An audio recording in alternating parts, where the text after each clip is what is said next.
What's up guys? It's me again, the basic Stephen Idos, and welcome to my vlog.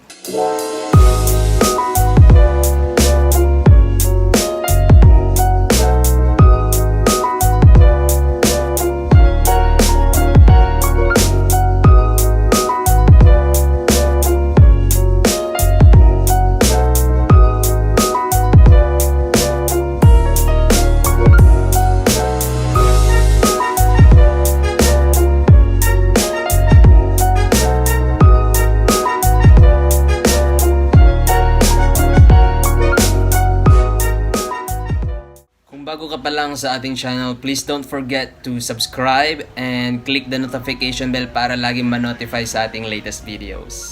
So today, ang pag-uusapan naman natin ay basic bleeding para sa ating brake, whether front man yan or sa rear brake.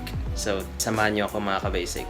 So mga ka-basic, makikita nyo naman na itinali ko lang itong plastic gamit ng rubber band dahil wala tayong hose para isuksok dito. So, nag-improvise na lang muna tayo para hindi lang mabuhos yung ating fluid.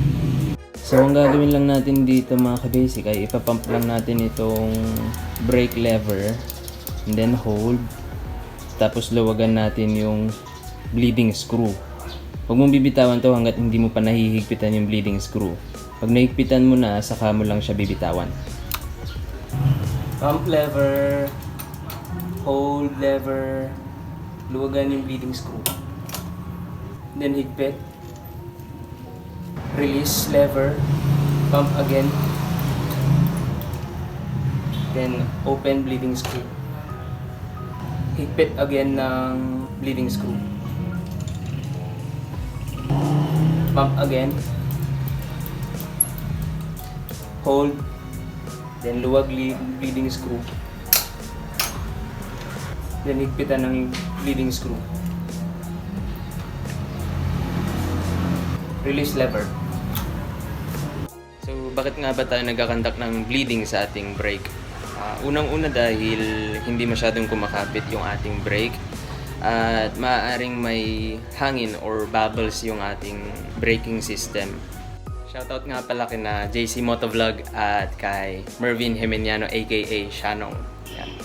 So yun lang mga ka-basic, and I hope na nakatulong ulit tayo para sa ating basic bleeding ng ating mga preno sa motor.